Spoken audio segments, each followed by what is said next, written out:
जय श्री कृष्णा सर। आप सभी का मेरे चैनल पर स्वागत है। आइए सुनते हैं सोमवार की व्रत कथा। एक साहूकार था। उसके पास धन की कोई कमी नहीं थी। साहूकार के पास सभी सुख और ऐश्वर्य के साधन थे, किंतु उसको एक ही दुख था कि उसकी कोई संतान नहीं थी। दिन रात वह इसी चिंता में लगा रहता और वह पुत्र पाने के लिए हर सोमवार को भगवान चंद्रदेव और शिव जी की पूजा करता। वह व्रत रखता था। साहूकार की भोलेनाथ के प्रति ऐसी भक्ति देखकर एक बार माता पार्वती ने शिव जी से कहा, हे नाथ, ये साहूकार आपका अनन्य भक्त है और सदैव ही आपका व्रत और पूजा भक्ति भाव से किया करता है। आप कृपा करके इसकी मनोकामना को पूर्ण कीजिए। पार्वती जी के ऐसे वचन सुन भोलेनाथ बोले, हे पार्वती, यह संसार एक कर्म क्षेत्र है। यहाँ जो भी जैसा कार्य करता है उसे वैसा ही फल मिलता है।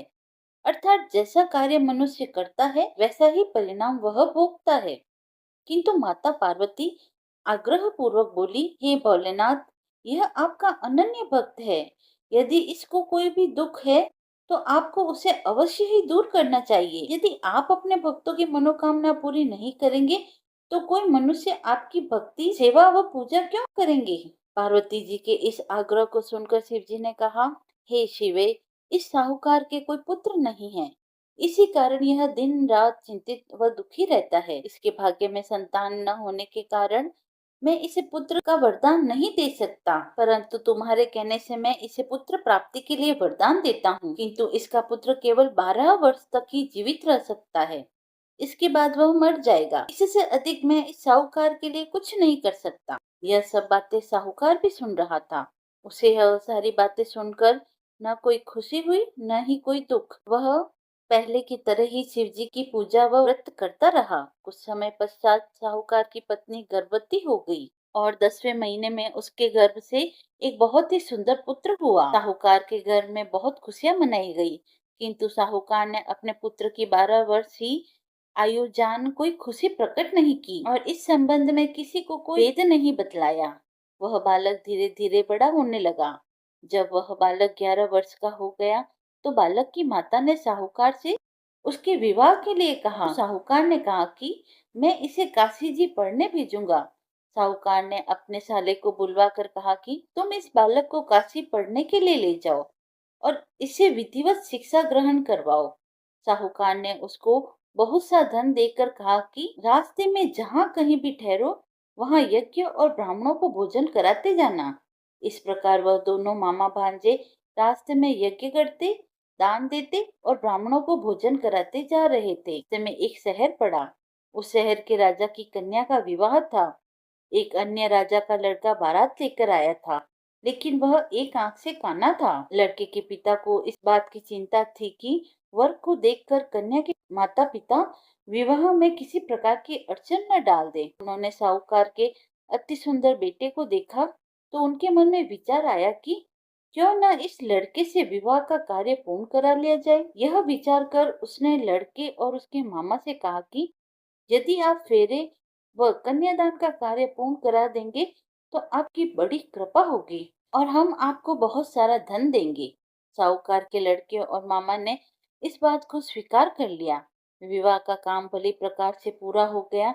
जब वह लड़का जाने लगा तो उसने चुपके से राजकुमारी की चुनरी पर लिख दिया कि तेरा विवाह मेरे साथ हुआ है, लेकिन जिसके साथ तुझे भेजेंगे वह एक आंख से काना है। मैं काशी जी जा रहा हूँ।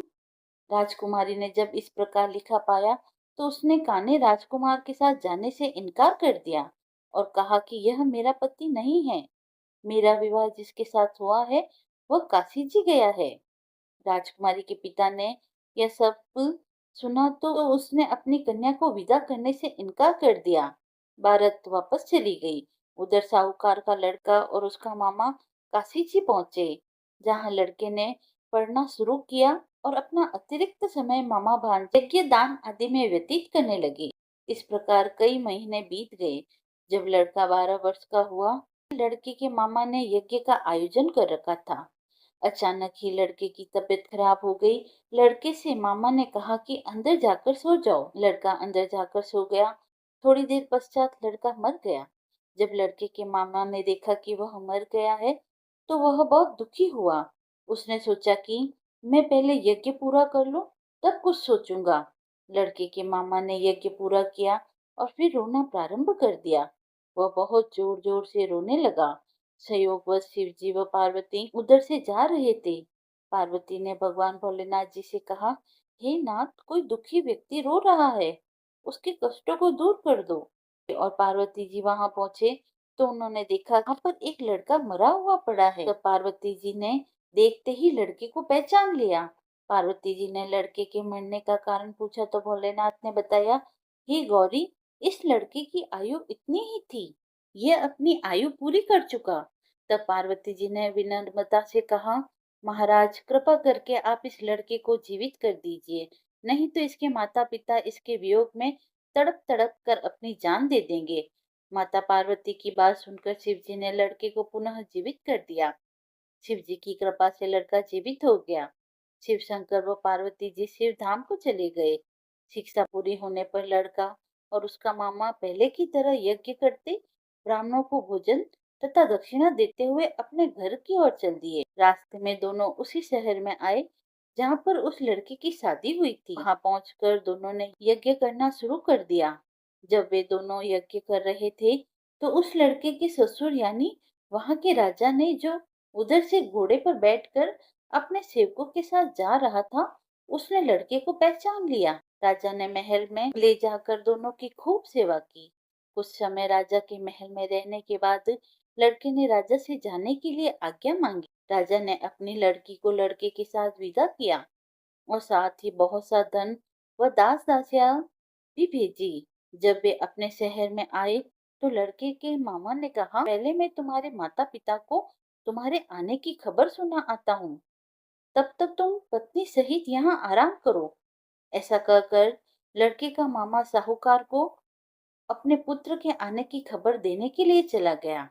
घर आकर उसने देखा कि उसके बहन और बहनोई छत पर बैठे हैं और उन्होंने यह प्रण कर रखा है कि यदि उनका बेटा जीवित लौट आया तो वह छत से नीचे उतर आएंगे, नहीं तो छत से कूदकर अपने प्राण त्याग देंगे।